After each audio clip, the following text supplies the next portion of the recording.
আওয়ামী লীগ ক্ষমতায় না আসলে সমুদ্রের সীমায় বাংলাদেশের অধিকার প্রতিষ্ঠিত হতো না। কোস্টগার্ডের 9টি জাহাজ ও একটি ঘাঁটির কমিশনিং অনুষ্ঠানে প্রধানমন্ত্রী।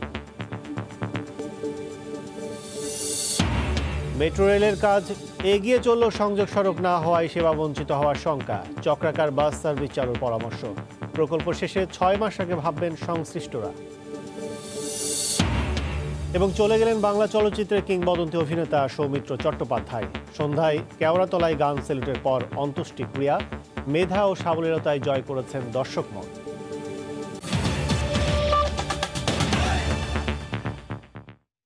সময় সংবাদের সঙ্গে আছি আমি কাজল আব্দুল্লাহ। আওয়ামী লীগ সরকার ক্ষমতায় না এলে সমুদ্রের সীমায় বাংলাদেশের অধিকার প্রতিষ্ঠিত হতো না। আর সমুদ্র সম্পদ রক্ষার পাশাপাশি চোরাচালান ঠেকাতে কোস্টগার্ড গঠনে মূল ভূমিকা পালন করেছে আওয়ামী লীগ। সকালে চট্টগ্রামের পতেঙ্গায় বাংলাদেশ কোস্টগার্ডের 9টি জাহাজ ও একটি ঘাঁটির কমিশনিং অনুষ্ঠানে গণভবন থেকে ভিডিও কনফারেন্সে যোগ দিয়ে একথা বলেন প্রধানমন্ত্রী শেখ হাসিনা। পাশাপাশি সমুদ্র সম্পদকে দেশের অর্থনৈতিক উন্নয়নে কাজে লাগানোর আহ্বান জানান তিনি। সাখর টিপুর ক্যামেরায় বিস্তারিত জানাচ্ছেন কমল দে। গণভবন থেকে প্রধানমন্ত্রী শেখ হাসিনা যখন সুইচ টিপে একযোগে 9টি জাহাজ ও একটি ঘাটির কমিশনিং করেন, তখন চট্টগ্রামের পতেঙ্গায় কোস্টগার্ড ঘাটির পুরো জেটিতে উড়ছিল রঙিন কাগজ, ছিল রঙিন ধোঁয়া এবং আগুনের ফুলকি সহ নানা আয়োজন। বাহিনী হিসেবে প্রতিষ্ঠার দুযুগের মাথায় এসে স্মরণীয় দিন উদযাপন করল উপকূলরক্ষী কোস্টগার্ড। একদিনে একটি বাহিনীর বহরে এত জাহাজ সংযোজন এই প্রথম। আর উচ্ছ্বসিত প্রধানমন্ত্রী জানালেন, দেশের অর্থনৈতিক উন্নয়নে এই বাহিনীর অবদান। আমরা এখন যে সমুদ্র সীমা পেয়েছি, সেই সমুদ্র সম্পদ আমাদের অর্থনীতির উন্নয়নের কাজে আমরা লাগাবার একটা সুযোগ আমরা পেয়েছি। কাজে আমাদের চেষ্টাই হচ্ছে, কারণ বঙ্গোপসাগর অত্যন্ত গুরুত্বপূর্ণ একটি সাগর। বিশ্বের অনেক ব্যবসা বাণিজ্য এখান থেকেই চলাচল করে, সেদিক থেকে এখানে আমাদের অধিকারটা অত্যন্ত গুরুত্বপূর্ণ। 1994 সালে জাতীয় সংসদে বিরোধী দলে থাকা সত্ত্বেও আওয়ামী লীগ কোস্টগার্ড আইন পাশে তৎকালীন সরকারকে বাধ্য করেছিল বলে প্রধানমন্ত্রী শেখ হাসিনা তার বক্তব্যে তুলে ধরেন। সে সাথে প্রতিবেশী দেশ ভারত এবং মিয়ানমারের সাথে বন্ধুত্বপূর্ণ সম্পর্ক বজায় রেখে সমুদ্র সীমা জয়ের পর সম্পদ রক্ষায় কোস্টগার্ডের উন্নয়নে তার সরকারের পরিকল্পনার কথা জানান প্রধানমন্ত্রী শেখ হাসিনা। উপকূলীয় অঞ্চলে যারা বাস করেন, আমাদের যে জেলাগুলি আছে, তাদের নিরাপত্তা এবং তাদের অর্থনৈতিক উন্নতিটাও আমাদের জন্য অত্যন্ত গুরুত্বপূর্ণ। তার কারণ তারা সবসময় অবহেলিত। কাজে সেদিকে লক্ষ্য রেখেই আমরা এই সমুদ্র সম্পদকে আমাদের অর্থনৈতিক উন্নয়নের কাজে লাগাতে চাই। সমুদ্র সম্পদকে আমরা আমাদের দেশের কাজে আমরা কীভাবে ব্যবহার করব, সে ব্যাপারেও আমরা ইতিমধ্যে আমাদের পরিকল্পনা আমরা নিয়েছি। 2014 সালে ইতালি সরকারের সাথে করা চুক্তির আলোকে 2017 সালে কমিশনিং হয়েছিল কোস্টগার্ড জাহাজ সৈয়দ নজরুল ইসলাম এবং তাজউদ্দিনের। আর এবার হলো কোস্টগার্ড জাহাজ ক্যাপ্টেন মনসুর আলী ও কামরুজ্জামান। এই 9টা জাহাজের সংযোজন কোস্টগার্ডের ইতিহাসে এই যাবৎকাল সর্ববৃহৎ সংযোজন, যার কারণে আমাদের উপকূল অঞ্চলে এই জাহাজগুলো সংযোজনের ফলে আমাদের উপজেলাকে চুরি ডাকাতি আমরা সম্পূর্ণ একদম নিয়ন্ত্রণ করতে পেরেছি। কমিশনিং হওয়া জাহাজগুলো 87 মিটার দীর্ঘ এবং রয়েছে অত্যাধুনিক কামান। উপকূল রক্ষী কোস্টগার্ডের বহরে যুক্ত হওয়া 9টি জাহাজের মধ্যে অবাক করা বিষয় হলো 5টি জাহাজ তৈরি হয়েছে এই বাংলাদেশে। মূলত নৌবাহিনী তত্ত্বাবধানে পরিচালিত খুলনা এবং নারায়ণগঞ্জের শিপইয়ার্ডে তৈরি করা হয়েছে এই 5টি জাহাজ। কমিশনিং শেষে আগামী কয়েকদিনের মধ্যে নদী এবং সমুদ্র সম্পদ সংরক্ষণে এই জাহাজগুলো কাজ শুরু করবে। চট্টগ্রামের কোস্টগার্ড ঘাঁটি থেকে কমল দে, সময় সংবাদ। কোস্টগার্ডকে দেয়া 9টি জাহাজের মধ্যে 5টি নির্মাণ করা হয়েছে বাংলাদেশে। নিজস্ব প্রযুক্তি এবং কারিগরি দক্ষতায় তৈরি করা এসব অত্যাধুনিক জাহাজ বাহিনীর সক্ষমতা বৃদ্ধিতে অবদান রাখবে। পাশাপাশি দেশের সমুদ্র সম্পদ রক্ষা ও ব্লু ইকোনমিক জোনের স্বপ্ন বাস্তবায়নে অবদান রেখে এগিয়ে নেবে দেশের অর্থনীতিকে। এর মধ্যে দিয়ে দেশের জাহাজ তৈরি শিল্প আবারও এক ধাপ এগিয়ে যাবে বলে নিজেদের সক্ষমতা জানান দিল। আতিকুর রহমান তমালের রিপোর্টে বিস্তারিত। সমুদ্রের নীল জলরাশিতে যেন ভাসমান 9টি শুভ্র রাজহাঁস। বাতাসে দোলে সদ্য জল সম্পদের নিরাপত্তার দায়িত্ব নেয়া জলযানগুলো। কোনো বাহিনীতে একদিনে একসঙ্গে 9টি জাহাজ এবং একটি ঘাটের কমিশনিং যেমন নজিরবিহীন, তেমনি 9টির মধ্যে 5টি জাহাজই তৈরি হয়েছে বাংলাদেশে। এমন ঘটনাও অনন্য। এই জলযানগুলো পুরোপুরি নির্মিত হয়েছে দেশের নিজস্ব জাহাজ নির্মাণকারী প্রতিষ্ঠানে। সবুজ বাংলা, শ্যামল বাংলা, অপরাজয় বাংলা, সোনার বাংলা এবং স্বাধীন বাংলা নামের এসব জাহাজ সাশ্রয় করল নিজস্ব অর্থনীতি। অত্যাধুনিক প্রযুক্তির জাহাজগুলো অভ্যন্তরীণ জলসীমার আইন শৃঙ্খলা রক্ষা এবং জনসেবার কাজে অবদান রাখবে। এগুলোর মধ্য দিয়ে সমুদ্র উপকূল এলাকায় টহল দেওয়া ছাড়াও ব্লু ইকোনমিক জোনের স্বপ্ন বাস্তবায়নে এগুবে আরও এক ধাপ। বিশাল সমুদ্র এলাকার 1,18,813 বর্গ কিলোমিটার সীমানা 200 নটিক্যাল এক্সক্লুসিভ জোন এলাকায় সার্বভৌমত্ব রক্ষায় নিজ দেশের জাহাজ শিল্পেরও এক সাহসী অবদান। প্রাচীনকাল থেকেই নৌকা ও জাহাজ তৈরিতে খ্যাতি আছে বাংলাদেশের। মুঘল আমলেও বাংলার জাহাজ এবং নৌকা বিশেষ খ্যাতি অর্জন করে। সেই সক্ষমতার ঐতিহ্যকে আবারও মনে করিয়ে দিল দেশীয় এই 5 জাহাজ। হাতিকুর রহমান তমাল, সময় সংবাদ, ঢাকা। মেট্রো রেল প্রকল্পের কাজ এগিয়ে চললেও এখনও শুরু হয়নি সংযোগ সড়ক বা সার্ভিস রোড নির্মাণের কাজ। এতে শঙ্কা আছে প্রকল্প শেষ হলেও সেবা বঞ্চিত হওয়ার। মেট্রো ব্যবস্থাপক বলছেন, প্রকল্প শেষ হওয়ার 6 মাস আগে তারা সংশ্লিষ্টদের নিয়ে বসবেন। তবে স্টেশন ঘিরে চক্রাকার বাস সার্ভিস চালু করার পরামর্শ দিয়ে যোগাযোগ বিশেষজ্ঞরা আগে থেকেই পরিকল্পনা অনুযায়ী কাজ করার তাগিদ দিয়েছেন। আজহার লিমনের রিপোর্ট। রাজধানীর তুরাগের ধৌর এলাকা। মেট্রো রেলের প্রথম স্টেশন থেকে দূরত্ব 1.5 থেকে 2 কিলোমিটার। এই এলাকা থেকে শাহবাগ পল্টন হয়ে মতিঝিল পৌঁছাতে সময় লেগে যায় প্রায় 3 ঘন্টা। অথচ একই গন্তব্যে মেট্রো রেলে যেতে সময় লাগবে 8 ঘন্টার মতো। তাই এখানকার মানুষের প্রতীক্ষা, কবে হবে মেট্রো রেল। দিয়াবাড়ি থেকে মেট্রো লাইন শুরু হয় এমন অপেক্ষা আছে আশপাশের ডিওএইচএস, বিমানবন্দর, বাউনিয়া উত্তর আশুলিয়া এলাকার লাখ লাখ নগরবাসীর। বলা হচ্ছে আগামী বছরের ডিসেম্বরেই চালু হচ্ছে মেট্রো রেল, আর সে লক্ষ্যে কাজও এগিয়ে নেওয়া হচ্ছে চলমানের প্রকল্পে। কিন্তু যাদের লক্ষ্য করে নেওয়া প্রকল্প, সেসব সুবিধাভোগীদের স্টেশনে যাতায়াতের জন্য যে সড়ক ব্যবস্থাপনার দরকার, তার উন্নতি হয়েছে কতটা? ওই যে দেখেন মেট্রো রেল, তো এখান থেকে দেখা যাচ্ছে খুব কাছে মেট্রো রেলটা, তো ওখানে যে যাব তো যাওয়ার মতো এরকম মানে রাস্তা নাই। দূরত্ব তো 5 মিনিট দূরত্ব, কিন্তু আমাদের ভাঙাচোরা রাস্তার জন্য আমাদের কোনো সংযোগ নেই, যেতে আমাদের প্রায় রিক্সা দিয়ে 40-45 মিনিট লেগে যায়। সরেজমিন ঘুরে দেখা গেছে মেট্রো রেলের প্রথম 3টে স্টেশন রাজুক পরিচালিত উত্তরা 3য় প্রকল্প এলাকায় এখনো বসতি গড়ে ওঠেনি। তাই প্রাথমিক সুবিধাভোগী আশপাশের নগরবাসী। রাজুক সহ বিভিন্ন সংস্থার এসব এলাকা সংযোগ করে সড়ক করার মহাপরিকল্পনাও আছে, কিন্তু বাস্তবে এসব সড়ক বর্ধিত কিংবা সংস্কারের কোনো কাজই শুরু হয়নি। চালু করার যথেষ্ট আগে আমরা অ্যাটলিস্ট 6 মাস আগেই ওনাদের সাথে যোগাযোগ করব এবং আমরা আন্তঃসংস্থা মিটিং করব, মানুষ যাতে স্বাচ্ছন্দ্যে স্টেশনগুলোতে আসতে পারে একটা ব্যবস্থা নিশ্চিত করব। পরিবহন বিশেষজ্ঞরা মনে করেন, আগ থেকে পরিকল্পনা না নিলে আর্থিক ক্ষতিতে পড়তে পারে এই প্রকল্প।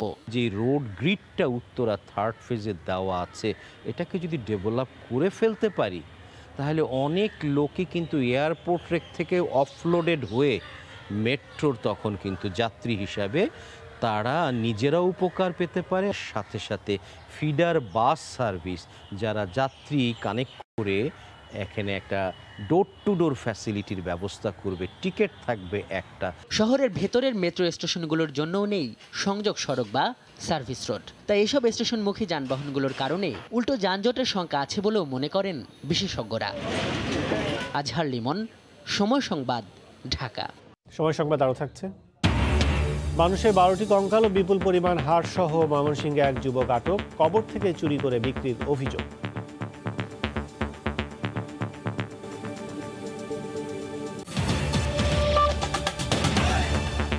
স্বাস্থ্য অধিদপ্তরের হিসেবে করোনায় আক্রান্ত হয়ে দেশে আজ দুপুর পর্যন্ত 24 ঘন্টায় 21 জন মারা গেছেন।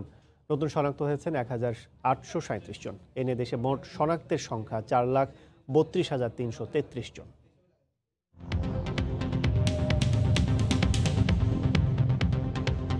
দেশে একদিনে নমুনা পরীক্ষা করা হয়েছে 14,060 জনের। এ পর্যন্ত মোট নমুনা পরীক্ষা করা হয়েছে 25,41,194 জনের। 24 ঘন্টায় নতুন শনাক্ত হয়েছেন 1,837 জন। এ নিয়ে দেশে মোট শনাক্তের সংখ্যা 4,32,333 জন। 24 ঘন্টায় মারা গেছেন 21 জন। এ পর্যন্ত করোনা আক্রান্ত হয়ে মারা গেলেন 6,194 জন। করোনা থেকে 24 ঘন্টায় সুস্থ হয়েছেন 1,693 জন। এ পর্যন্ত সুস্থ হয়েছেন 3,49,542 জন।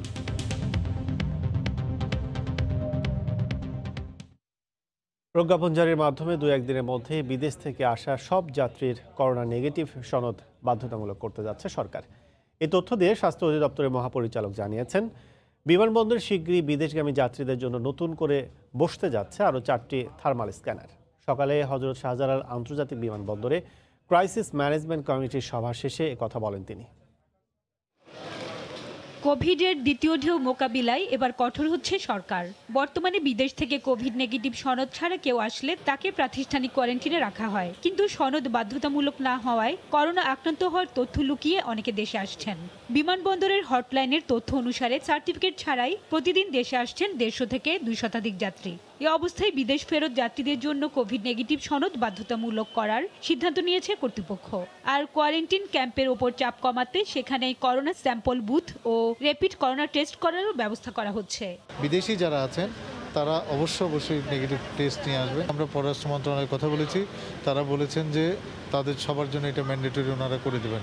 ওনারা আজকালকের মধ্যে ওনারা প্রজ্ঞাপন দিয়ে দেবেন, দিয়াবাড়ি আর আশা করা। ওখানে আমরা এক স্যাম্পল কালেকশন বুথ করতে আর র্যাপিড টেস্ট যদি করা যায় সেটাও আমরা করার চেষ্টা করছি। থার্মাল স্ক্যানার 4টা আছে আমাদের স্টোরে আছে, আমরা অতি দ্রুত এগুলোকে লাগিয়ে দেওয়ার ব্যবস্থা করি। বিদেশ ফেরা যাত্রীদের চাপ বাড়ায় স্বাস্থ্য সুরক্ষায় বিমানবন্দরের নার্স সহ প্রয়োজনীয় সুবিধা নিশ্চিতে স্বাস্থ্য অধিদপ্তর ব্যবস্থা নেবে বলে জানান পরিচালক। দ্বিতীয় ওয়েভ মোকাবেলা করার জন্য আমাদের জনবল দরকার। অলরেডি গত সপ্তাহে আরও 10 জন ডাক্তার এসেছে, বাট আরও যে নার্স দরকার, ওয়ার্ড বয় দরকার, সেই বিষয়গুলি ওনাকে অফিসিয়ালি জানানো হয়েছে, তো উনি এই বিষয়ে পদক্ষেপ নেবেন। জানুয়ারি থেকে এ পর্যন্ত শাহজালাল আন্তর্জাতিক বিমানবন্দর দিয়ে দেশে এসেছেন 6 লক্ষাধিক যাত্রী। এর মধ্যে 15,500 যাত্রীকে প্রাতিষ্ঠানিক কোয়ারেন্টিনে ও 5,08,336 জনকে হোম কোয়ারেন্টিনে পাঠানো হয়। হাজিরের শিউলি, সময় সংবাদ, ঢাকা। শীত আসতে না আসতেই স্বাস্থ্যবিধি না মানার কারণে চট্টগ্রামে আবারও বাড়ছে করোনায় আক্রান্ত রোগীর সংখ্যা। এক সপ্তাহে প্রতিদিন শতাধিক শনাক্ত হয়েছেন। সামাজিক ও ধর্মীয় অনুষ্ঠান বেড়ে যাওয়ায় করোনার দ্বিতীয় ঢেউ ইতিমধ্যে শুরু হয়ে গেছে বলে মনে করেন স্বাস্থ্য ও জনস্বাস্থ্য বিশেষজ্ঞরা। বিস্তারিত জানাচ্ছেন পার্থপ্রতিম বিশ্বাস। শীতের মৌসুম শুরু হওয়ার সাথে সাথে চট্টগ্রামে করোনা আক্রান্ত রোগীর সংখ্যা দিন দিন বাড়ছে। এক মাস আগে দৈনিক আক্রান্ত হতো 40 থেকে 50 জন, কিন্তু গত 5 দিনে করোনা পরীক্ষার ভিড় যেমন বেড়েছে, তেমনি আক্রান্ত রোগীর সংখ্যা শতাধিক ছাড়িয়েছে। গত 13 নভেম্বর 1062টি নমুনা পরীক্ষায় নতুন করে 146 জন আক্রান্ত হয়েছে।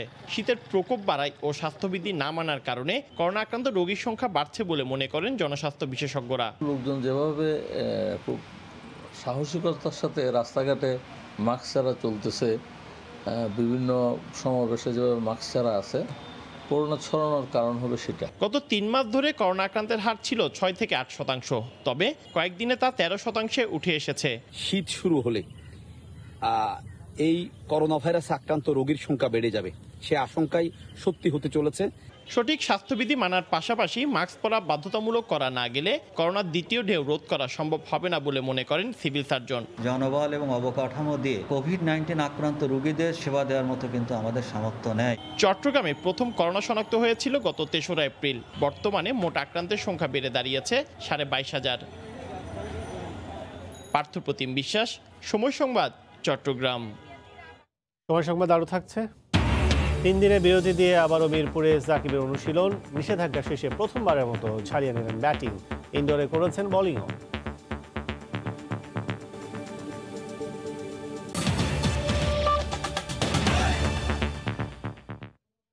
বস্তা ও কার্টুন ভর্তি মানুষের মাথার খুলি ও শরীরের বিভিন্ন হাড় বিভিন্ন জায়গা থেকে চুরি করে জড়ো করা হয়। এগুলো মাথার খুলি ও শরীরের হাড় দেশীয় ক্রেতার পাশাপাশি দেশের বাইরেও বিক্রি করা হয়।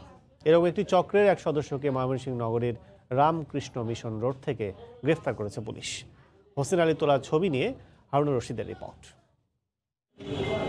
পুলিশ জানায়, ময়মনসিংহ নগরীর রামকৃষ্ণ মিশন রোডের একটি বাসায় শনিবার রাতে অভিযান চালায় কোতোয়ালি পুলিশের একটি দল। এ সময় বাসার দ্বিতীয় তলা থেকে মানুষের মাথার 12টি খুলি, 3 বস্তা হাড় ও বিপুল পরিমাণ কেমিক্যাল উদ্ধার করে গ্রেপ্তার করা হয় বাপ্পি নামের কঙ্কাল পাচারকারী চক্রের সদস্যকে। ভিতরে এবং বাইরে অনেকগুলো কঙ্কাল ছড়ানো ছিটানো অবস্থায় আছে। এর মধ্যে আপনার 12টা মাথার খুলি এবং শরীরের বিভিন্ন হাড়ের অংশবিশেষ আমরা পাই। তার সাথে প্রায় 80 লিটার লিকুইড জাতীয় রাসায়নিক পদার্থ এবং 3 কেজি সাদা দানাদার জাতীয় রাসায়নিক পদার্থ আমরা উদ্ধার করি। সাথে সাথে আমরা আসামিকে গ্রেপ্তার করি। বিভিন্ন এলাকা থেকে কঙ্কালগুলো চুরি করে এনে কেমিক্যাল দিয়ে প্রক্রিয়াজাতের পর দেশে এবং দেশের বাইরে পাচারের জন্য মজুত করে রাখা হয়েছিল বলে জানান এই পুলিশ কর্মকর্তা। কেমিক্যাল যেটা পাওয়া গেছে সেগুলি দিয়ে সে মৃতদেহকে খুব তাড়াতাড়ি ডিসকম্পোস্ট করতে পারে বা পচাতে পারে। এগুলি সে দেশের বাইরেও পাঠায়। আমাদের দেশে বিভিন্ন অবৈধ ক্রয় বিক্রয় যেখানে আছে সেখানে সে সমঝোতা আছে। তার সাথে চক্র আছে, আমরা চক্রগুলো তথ্য আমাদের কাছে আছে, আমরা তাদেরকে আটক করব। গ্রেপ্তারকৃত বাপ্পি এর আগেও কঙ্কালসহ গ্রেপ্তার হয়ে জেল খেটেছে। নগরীর কবরখানা রোড এলাকায় তার বাসা। হারুনুর রশিদ, সময় সংবাদ, ময়মনসিংহ। সংগঠনের হারানো ঐতিহ্য ফিরিয়ে এনে ভাবমূর্তি অক্ষুণ্ণ রাখতে কাজ করবে যুবলীগ। পূর্ণাঙ্গ কমিটি ঘোষণার পর বঙ্গবন্ধু শেখ মুজিবুর রহমানের প্রতিকৃতিতে শ্রদ্ধা নিবেদন করে কথা বলেন যুবলীগ চেয়ারম্যান শেখ ফজলে শামস পরশ। সকালে রাজধানী ধানমন্ডি ৩২ নম্বরে বঙ্গবন্ধুর প্রতিকৃতিতে ও পরে বনানী কবরস্থানে ১৫ আগস্ট নিহতদের প্রতি শ্রদ্ধা জানান ২০১ সদস্য বিশিষ্ট কমিটি। সংগঠনের চেয়ারম্যান শেখ ফজলে শামস পরশ বলেন, অসাম্প্রতিক বাংলাদেশ বিনির্মাণে বঙ্গবন্ধুর আদর্শ অনুসরণ করবে কার্যনির্বাহী কমিটি। বঙ্গবন্ধুর ভাস্কর্য অপসারণে ইসলামী শাসনতন্ত্র আন্দোলনের দাবি পর্যবেক্ষণ করে সাংগঠনিক সিদ্ধান্ত নেয়ার কথাও জানান তিনি। এদিকে সংগঠনের সাধারণ সম্পাদক মাইনুল হোসেন খান নিখিল বলেন, তৃণমূলকে আরও শক্তিশালী করা হবে।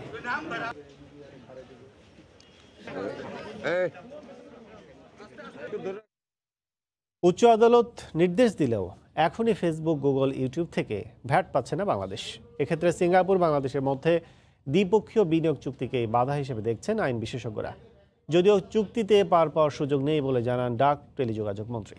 শুভ খানের রিপোর্ট।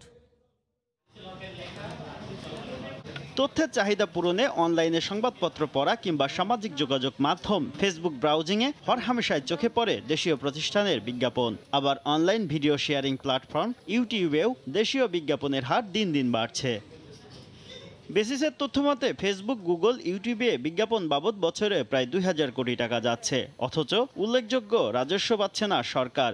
এ অবস্থায় ফেসবুক, গুগল থেকে ভ্যাট আদায়ে এনবিআরকে নির্দেশ দিয়েছেন হাইকোর্ট। আইনজীবীরা বলছেন, সিঙ্গাপুর ও বাংলাদেশের মধ্যে দ্বিপক্ষীয় বিনিয়োগ চুক্তি রয়েছে। এই চুক্তির আওতায় ফেসবুক, গুগল সিঙ্গাপুরে অফিস চালু করে বাংলাদেশে সেবা দিচ্ছে। সেক্ষেত্রে সিঙ্গাপুরে কর পরিশোধ করলে বাংলাদেশকে শুল্ক দিতে হবে না। যেহেতু বাইলেটারাল এগ্রিমেন্ট আছে, সেই বেসিসে ওরা যদি সিঙ্গাপুরে ট্যাক্স দিয়ে থাকে তাহলে আমাদের এখানে ট্যাক্স এক্সেম্পট, কারণ ওর যদি ট্যাক্স দেয় তাহলে ওর জন্য ডাবল ট্যাক্সেশন হয়। তবে এই যুক্তি মানতে নারাজ ডাক ও টেলিযোগাযোগ মন্ত্রী। ফেসবুক অরিজিনালি ইউএস কোম্পানি, যদি সিঙ্গাপুরিয়ান কোম্পানি হতো তাহলে আমরা এই যুক্তিটা মানতে পারতাম। এইসব খোরা যুক্তি আমার মনে হয় না যে আমাদের কাছে গ্রহণযোগ্য। আর সুনির্দিষ্ট পদক্ষেপের কথা জানাতে পারেনি জাতীয় রাজস্ব বোর্ড। পেপারে দেখেছি যে হাইকোর্টের রায় এদের কাছ থেকে আদায় করা হোক, এবং অফিসিয়ালি রায় মনে হয় এখনও রায়ের কপিটা আমাদের কাছে আসে নাই, এখনও আসলে আমরা ডিটেলস দেখে নেব। এ বিষয়ে ফেসবুকের নবনিযুক্ত বাংলাদেশ বিষয়ক কর্মকর্তা সাবহানাস রশিদ দিয়ার সঙ্গে যোগাযোগের চেষ্টা করা হলেও কোনো জবাব পাওয়া যায়নি। শুভ খান, সময় সংবাদ, ঢাকা। কর জমা দেওয়ার প্রক্রিয়াকে ঝামেলার বিষয় মনে করেন বেশিরভাগ মানুষ। এমন মন্তব্য করে এনবিআর চেয়ারম্যান বলেছেন, এটাকে সহজ করবে অটোমেশন পদ্ধতি। রোববার কর অঞ্চল ৬ এর কার্যালয়ে রিটার্ন দাখিল সফটওয়্যারের উদ্বোধনী অনুষ্ঠানে তিনি বলেন, রাজস্ব আয় বাড়াতে জনগণের প্রত্যাশিত কর বিভাগ গড়ে তোলার জোর দেওয়া হচ্ছে। অর্থবছরের আয় ব্যয় হিসাব করে করযোগ্য আয়ের উপর রিটার্ন দাখিল করতে হয় করদাতা ও টিআইএনধারীদের। পুরো প্রক্রিয়ায় জটিলতা এড়াতে অনেককেই দ্বারস্থ হতে হয় কর আইনজীবী সহ সংশ্লিষ্ট বিষয়ে অভিজ্ঞদের কাছে। এ কারণে সারা দেশে নিবন্ধিত টিআইএনধারীর সংখ্যা প্রায় ৫০ লাখ হলেও আয়কর রিটার্ন দাখিলকারী অর্ধেকেরও কম। কর দেওয়ার পদ্ধতিকে সহজ করতে কেন্দ্রীয়ভাবে অটোমেশনের কাজ শেষ না হলেও রাজধানীতে কর অঞ্চল ৬ রিটার্ন দাখিলে সফটওয়্যার চালু করলো, যার সুবিধা পাবেন ১,৩৫,০০০ করদাতা। সচ্ছল লোকের ইনকাম ট্যাক্সের যে পরিমাণটি নির্ধারিত হয় সব কিছু ক্যালকুলেশনের পরে, সেটি তার জন্য খুব কষ্টকর নয় পরিশোধ করা। তার জন্য কষ্টকর হলো এই পরিশোধ করার পদ্ধতির মধ্যে দিয়ে যে পরিশোধ করার বিষয়টি কষ্টকর। আমরা ধরে নিয়েছি যে এই রিটার্ন সাবমিশন যদি করা যায় তাহলে এটার নেটের পরিমাণ নেট বৃদ্ধি পাবে, অনেক বেশি সংখ্যক লোক নির্ঝঞ্ঝাট নিশ্চিন্তে ট্যাক্স রিটার্ন জমা দিতে পারবেন। চালু হওয়া সফটওয়্যারে 4 লাখ টাকার কম আয় ও 40 লাখ টাকার কম সম্পদের করদাতারা অনলাইনে এক পাতার ফর্ম পূরণে রিটার্ন জমা দিতে পারবেন। অন্যদের আরও বিস্তারিত তথ্য দিয়ে ফর্ম পূরণ করতে হবে। জমা দেওয়ার সাথে সাথে অনলাইনে রিটার্নের প্রাপ্তি স্বীকারপত্রও পাবেন করদাতারা। আমাদের যে হ্যাসেলটা হতো রিটার্ন সাবমিট করার জন্য অনেক সময় দাঁড়ায় থাকতে হতো আয়কর মেলাতে যে অথবা ট্যাক্স অফিসে যে, সেই সময়টা বাঁচতেছে। আমি মনে করি এটা যুগান্তকারী পদক্ষেপ এটা নিয়েছে এবং এতে করে অনেক হয়রানি কমবে এবং অনলাইন যে রিটার্নটা আমি সাথে সাথে পেয়ে গেছি, বাট এখানে কিছু ফাইন টিউনিং আছে, সিকিউরিটিটা আসলে এনশিওর করতে হবে। নিশ্চয়ই আইডি সিকিউরিটি দেখবেন, কারণ এখানে সব ক্লাসিফাইড ইনফরমেশন থাকবে প্রত্যেকের ইন্ডিভিজুয়াল। আগামী বছর সব করাঞ্চলে অনলাইন সুবিধা দেওয়া যাবে বলে আশা করছে এনবিআর। হরিপদ সাহা, সময় সংবাদ, ঢাকা। দেখছেন সময় সংবাদ। সুপার সাইক্লোন সিডরের পর উপকূলবাসীর জন্য টেকসই বেড়িবাঁধ নির্মাণ কাজ চললেও নদী ভাঙনের কারণে আতঙ্ক কাটছে না তাদের। নদী শাসন করে টেকসই বেড়িবাঁধ নির্মাণের দাবি জানিয়েছেন জনপ্রতিনিধি ও উপকূলবাসী। সুপার সাইক্লোন সিডরের 13 বছরেও নির্মাণ কাজ শেষ হয়নি উপকূলীয় জেলা বাগেরহাটের টেকসই বেড়িবাঁধের। বাঁধের 80% কাজ শেষ হলেও পরিকল্পিতভাবে বাঁধ নির্মাণ না হওয়ায় আতঙ্কে রয়েছেন স্থানীয়রা। এ অবস্থায় বলেশ্বর নদী শাসন করে বাঁধ নির্মাণের দাবি জানিয়েছেন এলাকাবাসী। নদী শাসনের মাধ্যমে এই বেড়িবাঁধটা যেন হয়। 2016 সালে বিশ্ব ব্যাংকের অর্থায়নে কোস্টাল এমব্যাঙ্কমেন্ট ইমপ্রুভমেন্ট প্রজেক্টের আওতায় 300 কোটি টাকা ব্যয়ে বাগেরহাটের উপকূলীয় উপজেলা শরণখোলা মোরেলগঞ্জে 62 কিলোমিটার টেকসই বাঁধ নির্মাণ কাজ শুরু হয়। গত বছর কাজ শেষ হওয়ার কথা থাকলেও মেয়াদ বাড়ানো হয়েছে 2021 সালের জুন পর্যন্ত। তবে বাঁধের 2 কিলোমিটার জুড়ে ভাঙন থাকায় টেকসই বাঁধের নির্মাণ কাজ শুরু করতে পারেনি সংশ্লিষ্ট বিভাগ। এই অবস্থায় স্থানীয় জনপ্রতিনিধির দাবি নদী শাসন করে টেকসই বেড়িবাঁধ নির্মাণ করার। যদি নদী শাসন ব্যবস্থা স্টার্ট করে তারপরে বেড়িবাঁধের কাজটি সম্পূর্ণ করা হয় তাহলে আমরা শরণখোলাবাসী উপকৃত হব। তবে বেড়িবাঁধের কাজ আগামী জুনের মধ্যে শেষ করার আশা এই প্রকৌশলীর। ইতিমধ্যে এই পোল্ডারের কাজ 80% সমাপ্ত হয়েছে, অবশিষ্ট কাজও আমরা এই জুনের ভিতরে শেষ করতে পারব। এদিকে নদী শাসনের প্রকল্প চূড়ান্ত পর্যায়ে রয়েছে বলে জানান জেলা প্রশাসনের শীর্ষ কর্মকর্তা। পানি সম্পদ মন্ত্রণালয় কাজ করছে, আমরা এই ফিল্ড লেভেল থেকে আমরা প্রস্তাব পাঠিয়েছি এবং এই প্রস্তাব অনুমোদন হয়েছে। ডিপিপি পর্যায়ে এখন চূড়ান্ত পর্যায়ে আছে। 2007 সালের 15 নভেম্বরের প্রলয়ঙ্করী ঘূর্ণিঝড় সিডরের জলোচ্ছ্বাসে উপকূলীয় জেলা বাগেরহাটে 908 জনের মৃত্যু হয়। সময় সংবাদ, বাগেরহাট। রাজধানীর চারপাশের নদীগুলোর নাব্যতা ফিরিয়ে আনতে সিটি কর্পোরেশনের সাথে সমন্বয় করে কাজ করা হবে বলে জানিয়েছেন স্থানীয় সরকার মন্ত্রী তাজুল ইসলাম।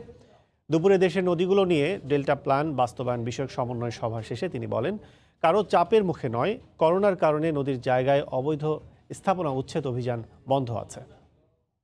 যে সমস্ত অবৈধ দখল আছে, ইতিমধ্যে আমাদের নৌ পরিবহন মন্ত্রণালয়ের নেতৃত্বে অনেকগুলি অবৈধ দখলকে উচ্ছেদ করা হয়েছে। সে উচ্ছেদকৃত স্থানগুলোকে সংরক্ষণ করা, যদি কোথায় কোথায় সমন্বয়হীনতা থাকে, আমাদের সিটি কর্পোরেশন আছে এবং বিভিন্ন মন্ত্রণালয় আছে। বিভিন্ন মন্ত্রণালয় যে কাজগুলো করবে এটা সিটি কর্পোরেশনের সমন্বয় করে করতে হবে।